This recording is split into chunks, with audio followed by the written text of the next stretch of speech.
énorme potentiel. Sa vision était claire, ressembler à ses modèles comme les gosses de son âge qui rêvent de s'élever vers le ciel. Jouer au foot, être naze comme Didier Drogba, avoir la classe de Barack Obama. Yes, week-end, rêve de milliers d'enfants sur le continent, mais trop de larmes coulent encore malheureusement. Bon, je suis là pour la formation de la vidéo participative. Mais ce n'est plus un jeu, il y a bien trop d'enjeux. Je suis un soldat, un petit soldat. On voit pour toi, on voit ce que tu as là. Voilà, on voit ça. Mais ce n'est plus un jeu, il y a bien trop d'enjeux. Je suis un soldat qui veut tout arrêter, tout arrêter. Mais du rêve au cauchemar, sa vie va basculer dans la pire désolation. Ils l'ont précipité, compte tenu de la violence, ses rêves vont se briser. Pour échapper à cette offert, il va tout essayer. Dans le vacarme des armes, je vois couler ses larmes. Le son cœur qui s'emballe, tressaillit son âme. La violence des adultes qui font cracher leurs armes. J'étais beaucoup violent quand j'étais très petit. À partir de 8 ans déjà, je savais manipuler les armes et même les tirer.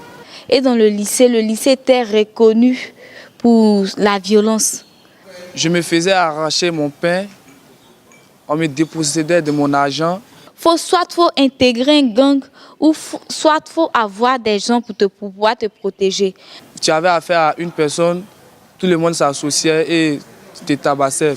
Donc pour pouvoir être en sécurité, pour pouvoir me protéger, je cherchais à intégrer un gang. Pour me mettre à l'abri, j'ai décidé aussi d'intégrer la FESI, Fédération estudiantine et scolaire de Côte d'Ivoire. J'étais le secrétaire général de la section de mon établissement, j'étais FESIS. On m'appelait le général Galion. Quand il dit oui, c'est oui, non, c'est non. Donc je voulais voir à quoi il ressemblait réellement cet homme-là.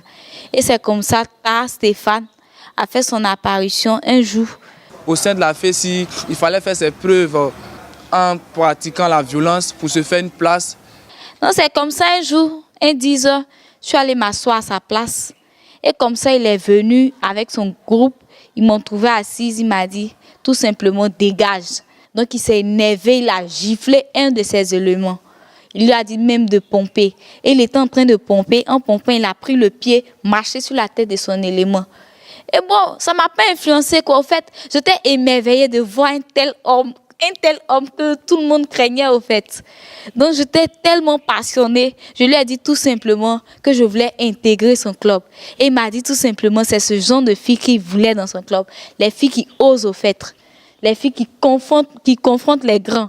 Et donc on va commencer là à violenter les élèves, à agresser les élèves pour créer en eux la peur, pour asseoir notre domination. Et c'est dans cet élan-là que je vais me retrouver dans les collimateurs de l'administration et je me vois renvoyer en seconde. Donc un jour, j'ai été appelée par le proviseur à l'administration. Et quand j'ai été appelée, il m'a signalé comme ça que mes résultats ont vraiment baissé. Quand ma grande soeur est arrivée au lycée, ils lui ont demandé si le problème venait de la maison. Elle a dit tout simplement non, à la maison je n'avais pas de problème. Tout simplement parce que je me camouflais à la maison. Je ne voulais pas que ma famille sache que j'appartenais à un gang. Pendant la crise de 2011 qu'a connue notre pays, la crise a été tellement violente que nous avons vécu des choses. Nous avons vu les choses que les enfants même ne devraient pas voir. Nous avons vu les magasins qui ont été pillés, les gens qu'ils ont tués. Avec la crise, j'avais appris qu'il était devenu milicien. Donc pour moi, il était mort.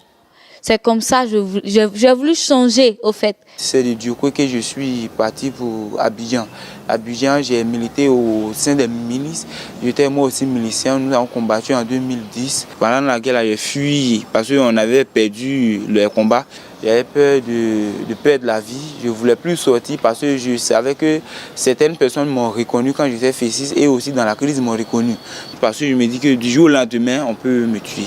Mais je suis parti à Bouaké parce qu'à Bouaké, personne ne me connaissait en tant que milicien là-bas. À Bouaké, on me connaissait en tant que FESIS, mais pas milicien. Et je suis reparti à Bouaké où j'ai fréquenté, j'ai eu mon BPC et ils m'ont orienté à Bihan au lycée municipal d'Atekouvé. Et un jour à l'inscription, je l'ai vu. Et quand je l'ai vu, j'avais un peu un choc.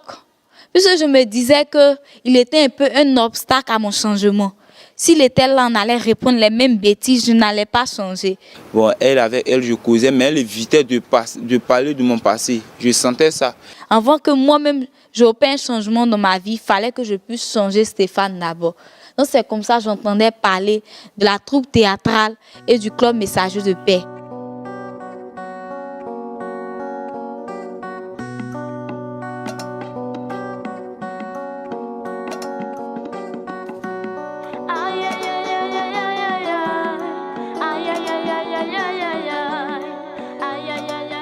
Ma fille du quartier est venue me dire, à l'école, il y a un nouveau club, on parle ici, là, c'est un club de paix. Hein. Je l'encourageais, à tout moment je l'encourageais, à chaque fois je l'encourageais.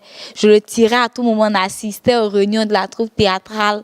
Parce qu'elle me connaît, elle connaît mon passé, elle me dit, tu n'es pas adhéré, tu es au lycée, tu n'es pas adhéré à un club comme ça. Je dis, ma petite, laisse ça, les clubs, ça c'est pour les efféminés. Parce que c'est la première des choses qu'elle dit. Moi, je ne fais pas partie de ces groupes de plaisantins là.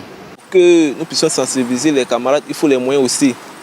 Mais ces moyens n'étaient pas à notre disposition. Donc nous avons fait des courriers que nous avons envoyés à des organisations non gouvernementales. Il a dit que nous avons reçu un courrier de la part de l'ONG Search for Common Ground qui a décidé de financer le projet et de nous accompagner dans nos activités. Au cours de la formation, nous avons vu comment on gère les conflits. Comment gérer les conflits, comment bannir la violence en nous, comment nous devons amener les gens à prôner la paix. Elle m'a beaucoup convaincu, donc j'ai adhéré à ce club-là. Et avec le temps, j'ai un peu aimé ces camarades qui étaient dans le club Enfants Messagers de paix parce que ces camarades-là, ils étaient beaucoup accueillants, ils étaient beaucoup généreux. Quelque chose que je n'avais pas en moi. Et c'est comme ça qu'il a intégré la troupe théâtrale. Et je lui ai dit comme ça de poser sa candidature pour être président. Il a dit non, que lui, il était là uniquement pour amuser la galerie. Il n'était pas là pour être président. Je lui ai dit, mais essaye, on ne sait jamais. Il a essayé, ça a marché. J'ai appris à aimer, Et aujourd'hui, je suis le dirigeant, je suis le responsable de ce club-là. Je suis beaucoup heureux parce que ce club-là a changé quelque chose en moi. J'ai vu qu'il était dévoué même du côté de la paix. Il avait arrêté ces histoires de gangs. J'ai vu qu'il y a un changement qui s'est opéré en lui après la formation de l'UNICEF en collaboration avec Search for Common Ground. Je ne suis plus, grâce à ce club-là, l'enfant violent que j'étais hier, mais aussi aujourd'hui un jeune partisan de la paix. Je suis promoteur de la paix. Nous véhiculons les messages de paix. Pendant nos heures de pause, nous allons dans les classes essayer de parler de paix. J'ai décidé de ne plus participer aux bagarres de groupe. J'ai décidé de m'abstenir de fréquenter certaines personnes parce que leur fréquentation serait dangereuse pour moi.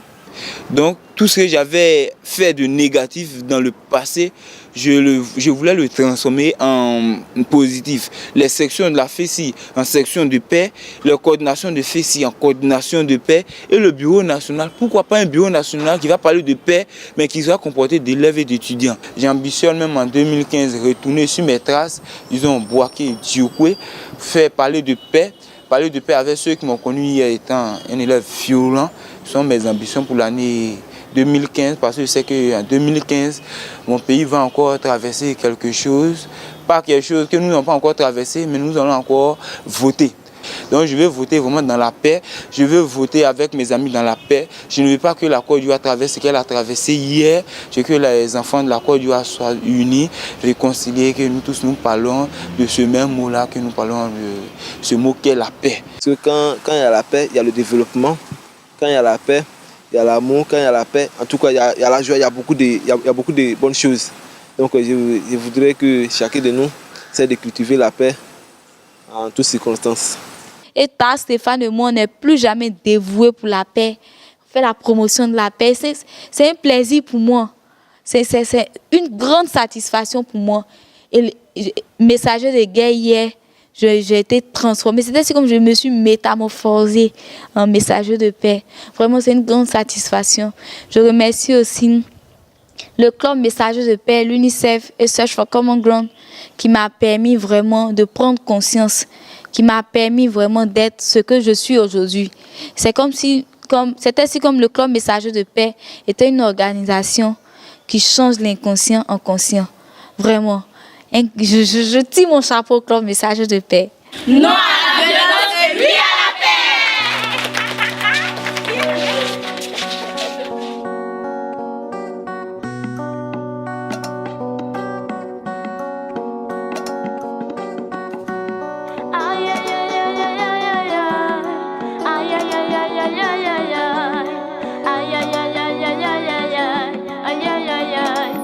C'était un enfant brillant, vision intellectuelle, avenir prometteur, énorme potentiel. Sa vision était claire, ressemblait à ses modèles comme les gosses de son âge qui rêvent de s'élever vers le ciel.